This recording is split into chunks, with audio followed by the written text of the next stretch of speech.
Então, muito bom dia. Eu sei que ainda não são 8 da manhã em Portugal, mas há dois pontos. Em primeiro lugar, não queria que isto hoje fosse para o ar mais tarde do que tem acontecido nos últimos 2 dias.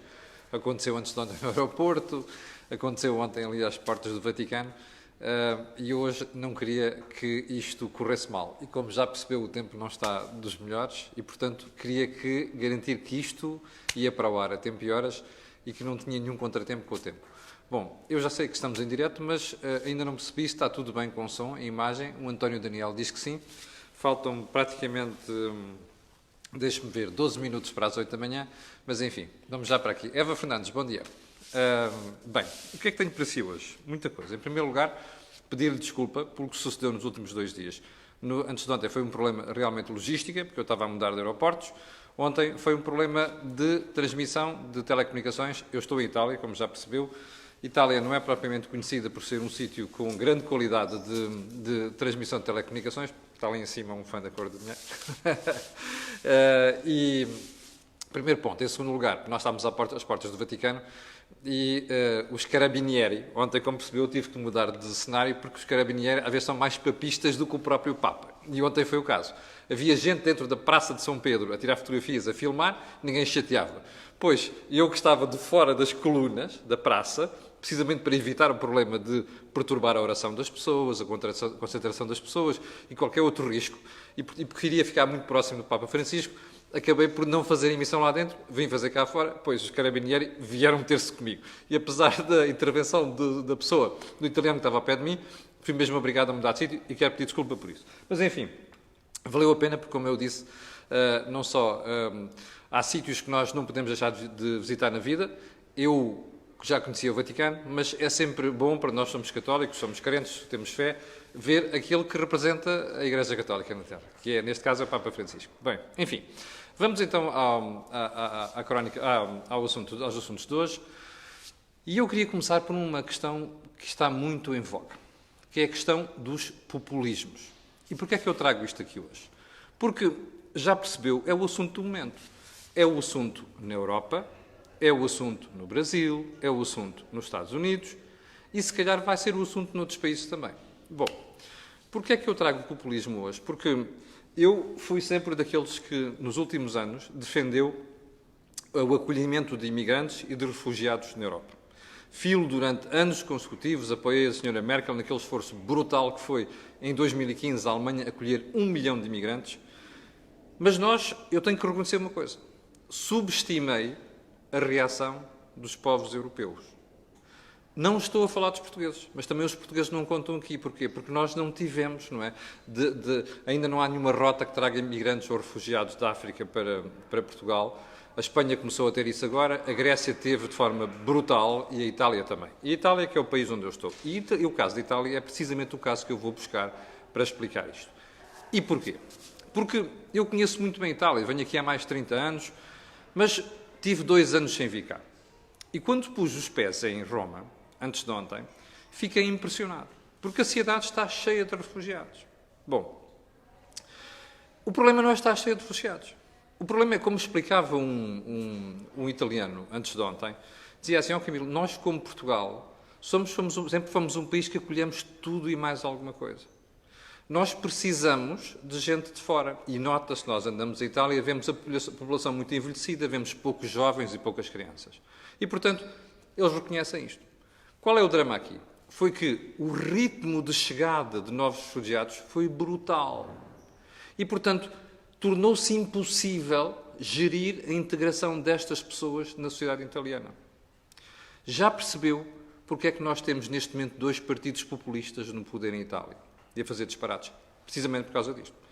Eu nunca fui xenófobo, não sou, mas tenho de reconhecer que existe aqui alguma verdade, que é, quando o ritmo de chegada de pessoas de fora é demasiado elevado e as sociedades não conseguem integrá-los, há 2 coisas que sucedem. Ficam pessoas na margem da sociedade, e a gente começa a ver isso em certas zonas de Roma e noutros países, noutras cidades também italianas, e torna-se difícil integrar essas pessoas.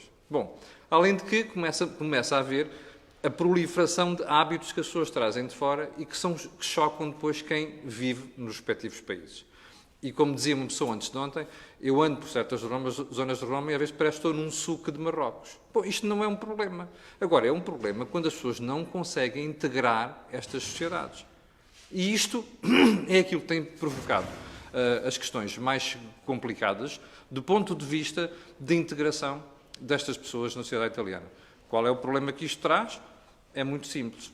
A reação por parte do eleitorado. Por isso é que nós temos, neste momento, uma situação complicada em Itália, com partidos que estão no poder e que jogam precisamente esta cartada populista. Ora, vale a pena pensar nisto até por outra razão muito simples. É que, se nós formos ver, a União Europeia abandonou a Itália à sua sorte nos últimos 10 anos. Os italianos ficaram sozinhos com este influxo de refugiados. Eles não podem sair daqui, porque, como sabe, começou a haver controles fronteiriços também. E, portanto, isto ficou nos braços dos italianos. E esta foi a grande falha da União Europeia. E, portanto, isto é um problema grave, é um problema cada vez mais premente e é aquele que vai marcar a política italiana e, com muita probabilidade, a política europeia nos próximos anos. Ora, vale a pena aprender com estes riscos. E valia a pena que a Comissão Europeia e a União Europeia olhasse para estes casos para perceber de onde é que vêm os populismos. Vêm precisamente desta dificuldade em percebermos fenómenos a que os países não estão habituados. Bom, segundo caso. Segundo ponto que temos de ordem do dia. Ainda a história da eleição de Jair Bolsonaro. Eu vou-lhe citar uma expressão de uma pessoa que eu tenho uma grande consideração, que é o Francisco Assis, que já foi dirigente do Partido Socialista. Então, o Francisco Assis diz uma coisa mais ou menos assim. Há uma direita encantada pelos cantos de sereia de extremistas como Bolsonaro. Bem, eu não sei se o Francisco Assis, que até foi ao Brasil e esteve ao lado de Fernando Haddad nas últimas semanas, eu não sei se o Francisco Assis percebeu muito bem o que é que se passou. Eu acho estranho esta afirmação, porque o Francisco Assis, para mim, é uma das pessoas mais sensatas que existe no Partido Socialista. Mas isto é um erro. Eu não sei se ele sente mesmo isto ou mandou esta boca para ser adorado pela malta de esquerda. Bom, se mandou esta boca por questões táticas, eu percebo. Mas se ele não percebeu o que é que se passou, isto é grave. Porquê? Porque isto não tem nada a ver com esquerda nem com direita. E uma pessoa que é deputado europeu e que conhece este problema italiano, por exemplo, devia perceber qual é o problema brasileiro. E o problema brasileiro é que a sociedade está numa desagregação total. A violência, corrupção. Sabe o que é haver 60 mil assassínios num ano? Nós, portugueses, temos a mínima noção do que é 60 mil assassínios por ano. Bom, assassínios não tem nada a ver com esquerda, não tem nada a ver com direita, tem a ver com sobrevivência. Ora, fecharam no Brasil, para ter uma ideia, 222 mil lojas no ano passado. A gente tem a noção do que isto é? Em certas regiões onde estes negócios representam os pequenos negócios que alimentam as pessoas? É isto que está em causa. Ora, isto não tem esquerda, Francisco Assis, não tem direita. Isto é uma questão de sobrevivência. Não perceber isto significa que das duas uma, ou é tático, que já falei, ou então é meter a cabeça na areia e preparar-se para o agravamento destas coisas nos próximos anos. Não vale a pena sonhar com fantasmas. Não existem fantasmas de esquerda e direita aqui. Já agora, por falar em certa esquerda, hoje vi uma entrevista no I de um senhor chamado Manel Loff, acho que é historiador, e diz mais ou menos, eu vou-lhe ler, que é para não cometer nenhuma falha. Onde é que está o I? Está aqui. Ele diz várias coisas. Uma das coisas que diz é assim: o cavaquismo foi uma recuperação de muitos valores do salazarismo. Bom, primeiro ponto. Ele não deve ter mais nada que fazer, senão para ir regressar ao cavaquismo, não percebo. Segundo ponto. Isto é mais um equívoco.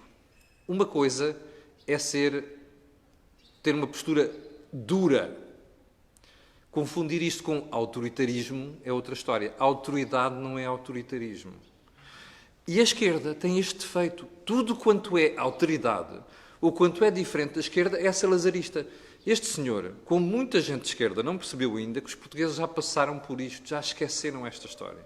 Ir buscar salazarismos e juntar pessoas, associar pessoas atuais a salazarismo, isto é de malucos, não é? Funcionava na década de 80, talvez tenha funcionado na década de 90. Não funciona hoje em dia com as novas gerações. Portanto, isto mostra a obsolescência do pensamento da esquerda. Bom, vamos então ao primeiro ponto da conversa de hoje. Já percebeu, nós exagerámos aqui no período do dia, mas tinha que ser porque estas questões são questões prementes e atuais da sociedade. Bom, Então vamos lá. Ontem foi o Dia Mundial da Poupança. Houve pessoas que perguntaram porque é que eu não falei de poupança. Não falei de poupança porque estava ali no Vaticano e era muito importante também estar a falar de questões de atualidade. A poupança é um problema grave que Portugal tem. E eu tenho falado dele nos últimos anos. Portanto, não trouxe o assunto ontem, porque para mim é um assunto permanente. Está sempre na ordem do dia. Bem, então, ontem o melhor jornal que tratou esta matéria foi o Jornal de Destaque. Olha, está aqui. A manchete diz assim: portugueses poupam quase 5 vezes menos. 5 vezes menos de quem? Da média na União Europeia. Em Portugal, cada cidadão poupa 80 euros por mês. Sabe quanto é que poupa na média da União? 385 euros. Bom, eu já sei que desse lado vai haver gente a dizer assim: epá, pois, mas aqueles gajos ganham mais, nós ganhamos pouco, não sei quantos. Não tem nada a ver com isto. O problema da poupança e avaliar a poupança não é o valor absoluto. É, quando nós pegamos o nosso rendimento, qual é a parte do nosso rendimento que é destinada à poupança. Qual é que vai para consumo, qual é que vai para outro tipo de despesas, investimento, nomeadamente. Este é que é o problema. Nós, neste momento, temos a taxa mais baixa em percentagem do rendimento, em percentagem do PIB, de todo o espaço da União Europeia. Ora, isto é gravíssimo. Bom, como está aí, no comentário, porquê é que é gravíssimo? Bom, repare, a poupança é aquilo que alimenta a economia. Porque as empresas e outras instituições, quando precisam de investir, precisam do setor financeiro. Ora bem, os bancos, como costumam dizer, são como uma padaria. Entra dinheiro de um lado, não é? Entra água e sal e sai pão do outro. Aqui é a mesma coisa, entra depósitos, sai empréstimos. Bom, não é bem assim, porque há outro tipo de financiamentos que os bancos podem ter, mas a poupança alimenta a economia. Mais, quando a poupança é canalizada, por exemplo, para empresas existentes no mercado de capitais, por exemplo, isto é um dos suportes da economia. Primeiro ponto. Segundo ponto. Quando nós poupamos, estamos a entesourar uma parte do nosso rendimento que nos pode ser útil e pode ser fundamental para a nossa sobrevivência ou para outras coisas que nós precisamos de fazer, nomeadamente no tempo de crise. E aqui é que está o problema. Bem, você recorda-se, quando nós tivemos uma crise financeira a partir de 2008, o que é que sucedeu? Tivemos um problema grave para cumprir os nossos compromissos. As famílias portuguesas em geral. Não foi uma, nem duas, nem três. Foram as famílias portuguesas em geral. Bom, e o problema está aqui. É que nós, quando precisarmos de recorrer a estas poupanças, não as temos. Ou então, elas são uma percentagem muitíssimo baixinha. Ora, este é que é o problema. Bem, segundo ponto relacionado com este. Ontem o Jornal Público trazia uma informação, eu comentei assim brevemente, passei-a para hoje para explicar isto melhor. O Público dizia que já há, desde março, a DECO nota que existem cada vez mais portugueses com problemas financeiros, empréstimos que pediram, naturalmente, e que começam a ter dificuldade em honrá-los. Ora bem, isto é muito mau sinal. Como eu lhe dizia há bocadinho, ainda não veio a crise. Mas a crise há de vir. Bem, qual é o problema aqui? É que, neste momento, mesmo ainda sem haver crise, as pessoas já começam a ter dificuldade em honrar os seus compromissos. Primeiro ponto, isto devia ser um alerta para os bancos, que neste momento deviam estar a pensar no risco que isto é. Em segundo lugar, devia ser um alerta para as próprias pessoas. Porquê? Porque é agora que se preparam os momentos de crise. Ora, se nós ainda não lá chegamos e já começamos a ter pessoas com problemas, famílias com problemas, isto diz muito mal do que nos pode suceder quando a economia der a volta. Bom, e nessa altura você vai ver, e isto leva-nos ao terceiro ponto, porque o terceiro ponto diz assim: o Governo até parece preocupado com essa baixa taxa de poupança dos portugueses. Qual é o problema aqui? Ontem, o Secretário de Estado, Mourinho Félix, que é apontado como o próximo Ministro das Finanças com a saída de Mário Centeno, até dizia que realmente isto é um problema, mas portugueses aprenderam com a crise. Eu não tenho a certeza disso. Bom, e o problema está aqui. É que nós estamos a ter comportamentos, outra vez, de recurso ao crédito, de consumo da maior parte daquilo que... Aliás, de gastar aquilo que é a maior parte dos nossos rendimentos, neste momento, como se não houvesse amanhã. Ou seja, como se não pudéssemos ter, de um momento para o outro, o incorrer, cair numa crise financeira que nos venha trazer problemas. Ora, isto é preocupante. E eu gostava de fazer aqui duas sugestões. Se o Governo está muito preocupado com isto e, sinceramente, não tem feito nada para resolver o problema, eu tenho duas sugestões muito simples. Olha, em primeiro lugar, sabe quanto é que paga dos juros que você recebe por um depósito a prazo? Ou por outro tipo de investimento financeiro? 28%. Taxa liberatória. Diga-me uma coisa. Se o Governo baixar este valor para 10%, isto não estimula a poupança. Estimula. Qual é o problema? Precisa de receita fiscal para a despesa monumental que o Governo faz, que o Estado português faz. Aliás, português não só, mas pronto, estamos a falar de Portugal. Segundo ponto. Como vocês sabem, nos certificados de aforro e outro tipo de certificados, a taxa de juros é mínima. Ora, valia a pena que o Governo aqui, mesmo artificialmente, praticasse uma taxa de juros mais elevada para captar as poupanças dos portugueses. Bom, mas ainda tenho mais uma sugestão. Que aumente brutalmente o benefício fiscal para os produtos de poupança de reforma. PPRs do Estado, dos particulares. É muito simples. Obrigar as pessoas, convidar as pessoas, através de incentivos, a canalizarem uma parte cada vez maior dos seus rendimentos para preparar uma reforma. Ora, estas 3 medidas, meus amigos, faziam uma diferença muito grande. O Governo está interessado nelas? Não está. É só para atuar. É só 31 de boca. E quando a gente tiver o problema, nessa altura vai chorar. Você vai ver. Bom, quarto ponto. Eu pus isto na agenda de ontem, não cheguei a falar, mas não resisto. O público ontem fez uma edição excelente. Quando eu tenho que criticar, critico, como critiquei na segunda-feira, mas tenho que dar os parabéns. Não só o trabalho sobre a questão da poupança e das dificuldades financeiras portuguesas, mas a questão dos hospitais. Então, o que é que o público citou? Um estudo que mostra que no tratamento do AVC, não é? Os problemas vasculares cerebrais, os melhores hospitais, imagine só, são 3, e são 3 geridos por privados, em parcerias público-privados. Quais são eles? Vila Franca de Xira, Braga e Cascais.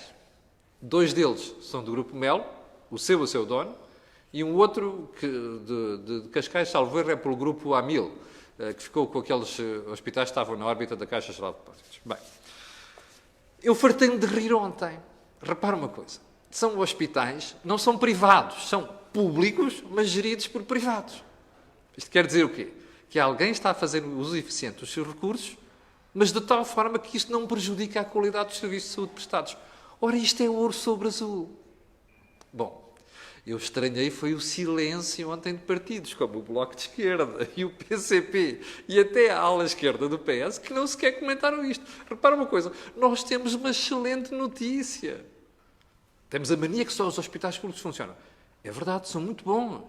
Sobretudo nessas coisas graves de emergência, de urgências. Mas, repare, nos AVCs descobrimos que há 3 hospitais geridos por privados que conseguem fazer uma boa utilização de recursos e, ao mesmo tempo, ter uma grande qualidade. Olha, palmas. Eu só gostava era de ver depois os políticos assumirem a pouca vergonha, que é quando põem com disparados. Expulsão pública privada, PPPs aqui, PPPs ali, não funciona. Funciona. É tudo uma questão de gestão. E este é que é o problema. É uma questão de gestão. E assim como a gente critica as PPPs quando tem que criticar, tem que dar os parabéns quando nós temos casos de excelente gestão, como é este caso da gestão dos hospitais em parceria pública ou privada, nomeadamente neste tipo de problemas. Bom, eu vou deixar o 6º ponto para amanhã, porque temos aqui o 5º ponto, onde o Fórum da Competitividade ontem veio dizer que o déficit quase zero é uma ilusão.